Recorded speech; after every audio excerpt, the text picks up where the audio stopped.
Et on va faire, alors évidemment, ça aurait été mieux si j'avais pu tout amener là, puis vous faire la démonstration directement sous les yeux, d'accord? Mais on va faire l'expérience. On fait vraiment un cas, voilà, on part de zéro et on voit comment on peut faire expérimentalement pour mener à bien une étude cinétique.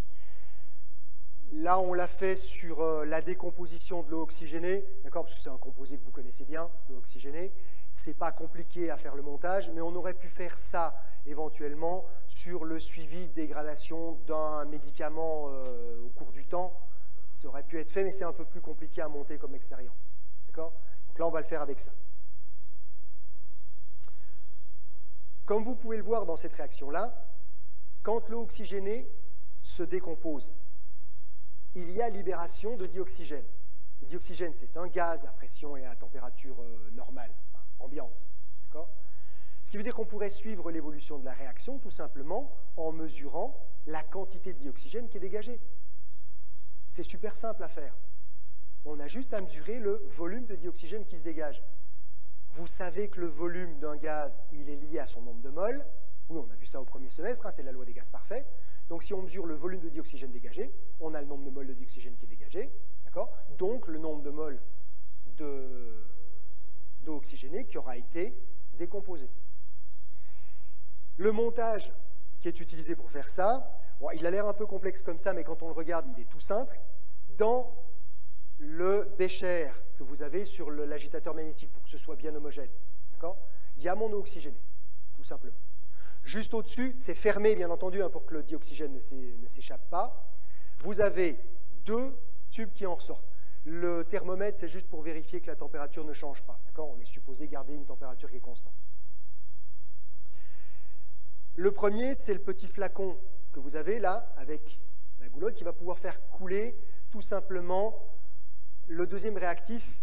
Deuxième réactif? Il n'y a pas de deuxième réactif dans ce que vous nous avez montré. Non, non, on va juste rajouter un catalyseur. Donc on ne le fait pas apparaître. Si on rajoute tout simplement des ions OH-, des ions hydroxyde, la réaction, elle va beaucoup plus vite. Cette réaction-là, elle se déroule spontanément, d'accord? Mais elle est super lente. Ben, si elle n'était pas super lente, on n'aurait pas de bouteille d'eau oxygénée à la maison, d'accord? On ne pourrait pas en avoir si elle était rapide. Elle s'exploserait extrêmement rapidement. D'ailleurs, c'est déjà une réaction qui n'est pas si lente que ça, parce que vous avez remarqué que si vous en avez déjà vu des bouteilles d'eau oxygénée, elles sont généralement en verre brun, pour empêcher la lumière de rentrer à l'intérieur, parce que la lumière sert aussi de catalyseur à la réaction. Elle l'accélère, d'accord? Mais donc, en l'absence de lumière, c'est une réaction qui est vraiment très lente. Mais si on rajoute soit des ions chlorure, bromure, iodure, des halogènes, ou des ions hydroxyde, OH-, la réaction va beaucoup plus vite. Donc en ouvrant mon petit robinet ici, je vais libérer de la soude, ça va faire démarrer la réaction à toute vitesse. Le dioxygène dégagé va passer par le petit tuyau qui va dans l'éprouvette renversée qui est sur le côté, va se dégager à l'intérieur, et je vais pouvoir mesurer dans l'éprouvette renversée tout simplement le volume de dioxygène qui est dégagé. Voilà. C'est aussi simple que ça. D'un autre côté, j'ai un thermomètre. Au moment où je libère l'hydroxyde de sodium, je vais déclencher mon thermomètre, c'est le T0, d'accord? Je connaissais la concentration initiale. Je vais pouvoir donc enregistrer à chaque temps le volume de dioxygène qui est dégagé, puisqu'il va s'accumuler progressivement, par bullage, dans mon éprouvette. Ça va aller relativement vite au début, puis vous voyez que ça progresse de moins en moins vite, d'accord? Et que ça n'a pas forcément tendance à s'arrêter vraiment, d'accord? Donc déjà, rien qu'en regardant ça, moi je sais que ce n'est pas une cinétique d'ordre zéro. Parce qu'il y a un moment où ça se serait complètement arrêté. Il ne se passe plus rien du tout. Là, ça va juste de moins en moins vite. Mais de moins en moins vite, on a bien vu, hein, ça peut être soit de l'ordre 1, soit de l'ordre 2. Donc pour l'instant, je ne sais pas. Mais comme ça va de moins en moins vite, je suis déjà quasiment sûr que ce n'est pas de l'ordre 0. Bon. J'ai recueilli mes données. Maintenant, il faut que je calcule la concentration, parce que j'ai besoin de ça hein, dans ce que j'ai à faire, la concentration en eau oxygénée en fonction du temps. D'accord? Je sais que ma concentration initiale, je la connais, c'est moi qui ai préparé la solution. C'est à 0. Au départ, il n'y avait pas de dioxygène dans mon machin, donc je pars de 0. Quand le temps aura avancé, vu les coefficients stoichiométriques que j'ai ici, j'aurai donc la concentration en dioxygène qui sera la concentration initiale moins l'avancement de la réaction. Si, je vais noter ici. Et de l'autre côté, vu que c'est un coefficient stoichiométrique 1,5, la moitié de cet avancement pour le dioxygène. Ça, c'est un nombre de moles, on est bien d'accord. C'est un gaz, je connais la température, je connais la pression. Il n'y avait pas de baromètre. Non, c'était la pression atmosphérique. Vu le montage que j'ai fait, d'accord, la pression, c'est la pression atmosphérique, forcément. Donc c'est la pression atmosphérique, mon P0 que j'ai ici. Enfin, mon P que j'ai ici. Ça veut dire que je peux donc calculer à partir du volume, très simplement, puisque je connais la température, le volume, je l'ai mesuré, et la pression, c'est la pression atmosphérique. Je peux calculer à chaque instant l'avancement de la réaction.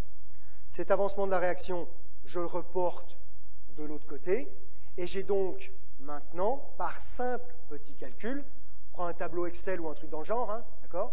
On rentre le calcul à l'intérieur, je vais pouvoir calculer donc le nombre de moles restants d'eau oxygénée à chacun des points de mesure. C'est juste un petit bricolage entre, on a souvent besoin de faire ça, des fois on n'a pas besoin, on a directement la concentration. Là, vous voyez qu'on peut le faire finalement relativement simplement par une mesure indirecte du volume d'un des réactifs. J'ai mon tableau, j'ai rentré ça dans Excel, j'ai rajouté... Ah, qu'est-ce qu'il a fait là? Pourquoi il a rajouté 3 colonnes? Mais je ne sais pas encore si c'est une cinétique d'ordre 0, d'ordre 1 ou d'ordre 2. D'accord?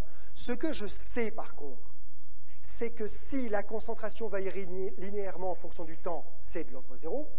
Si ça varie linéairement, si c'est le log de la concentration qui varie linéairement, c'est de l'ordre 1. Si c'est l'inverse de la concentration, c'est de l'ordre 2. Donc, quitte à faire, puisque j'ai mon tableur Excel sous la main, je rentre directement les 3 calculs.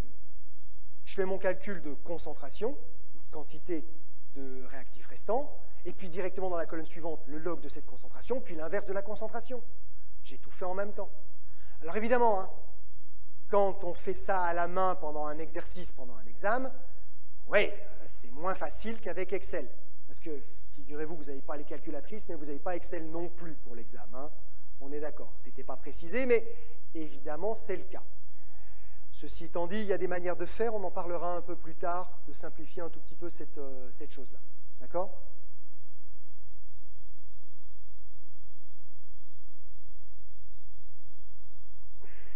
Je trace. Alors, moi, j'ai demandé à Excel de me faire le tracé, mais vous pouvez le faire à la main sur du papier millimétré. On est d'accord. Donc, je trace la concentration en fonction du temps. Le log de cette concentration en fonction du temps et l'inverse de la concentration en fonction du temps. Donc, on est bien d'accord, tout ce que je fais là, c'est purement expérimental, je suis en train de le faire. Donc, vous avez les 3 concentrations, et il a décidé de ne pas vouloir fonctionner. Normalement, il y a la question là, hein, d'accord? Donc, on va le faire par approbation directe. Hein. Qui pense que c'est une cinétique d'ordre 0? Vous levez la main. D'ordre 1. D'ordre 2. Donc, on a essentiellement des ordres 1 et des abstentionnistes. D'accord? Mais il y a toujours des abstentionnistes. Oui, dans les faits, puisque c'est le log de la concentration qui est constant en fonction du temps, on a une cinétique d'ordre 1. Voilà, point. C'est réglé. Est-ce qu'on pouvait s'en douter avant? Non. D'accord? Encore une fois, l'écriture de l'équation ne permet pas d'en déduire la cinétique de la réaction. Ce que l'on savait simplement dès les premiers résultats, c'est que ce n'était forcément pas de l'ordre 0, ça c'était clair, puisque visiblement ça allait de plus en plus lentement. Mais on ne pouvait pas en dire plus.